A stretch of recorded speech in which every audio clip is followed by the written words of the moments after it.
பர்மாவில் பிறந்து குஜராத்தின் முதலமைச்சராக உயர்ந்தவர் விஜய் ரூபானி. 1956ஆம் ஆண்டு ஆகஸ்ட் 2ஆம் தேதி மியான்மரின் யாங்கூனில் ஒரு ஜெயின் குடும்பத்தில் பிறந்தவர் விஜய் ராம்நிகால் ரூபானி.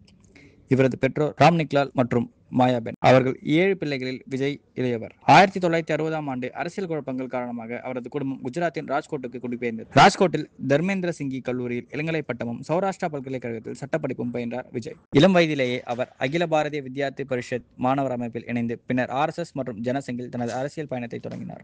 விஜய் ரூபானியின் அரசியல் பயணம் எளிதாக இல்லை. 1975 முதல் 1977ஆம் ஆண்டு வரை அவசர நிலை காலத்தில் அவர் ஜனநாயகத்தை காக்க போராடி 11 மாதங்கள் சிறையில் இருந்தார்.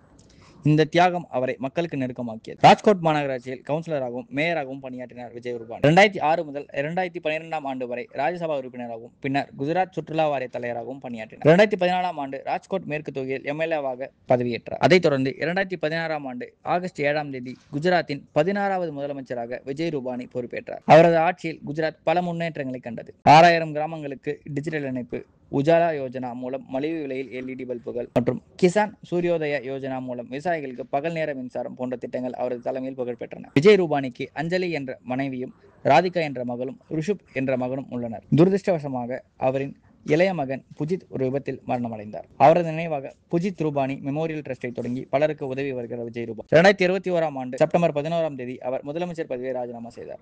ஆனால் அவரது எளிமையும் மக்கள் மீதான அக்கறையும் இன்றும் மக்கள் மனதில் நீங்காத இடம் பிடித்துள்ளது. 2025ஆம் ஆண்டு ஜூன் 12ஆம் தேதி அகமதாபாத் விமான விபத்தில் அவர் இறந்தது அவரது ஆதரவாளர்களிடையே பெரும் சோகத்தை ஏற்படுத்தியுள்ளது. விஜய் ரூபானியின் வாழ்க்கை ஒரு சாதாரண மனிதன் அசாதாரண பயணத்தை நமக்கு உணர்த்துகிறது. அவரது அர்ப்பணிப்பும் மக்கள் மீதான அன்பும் எப்போதும் நம்மை ஊக்குவிக்கும். விஜய் ரூபானியின் மரணம் பாஜகவிற்கு மட்டுமின்றி பாரத தேசத்திற்கு ஒரு மிகப்பெரிய இழப்பாக பார்க்கப்படுகிறது.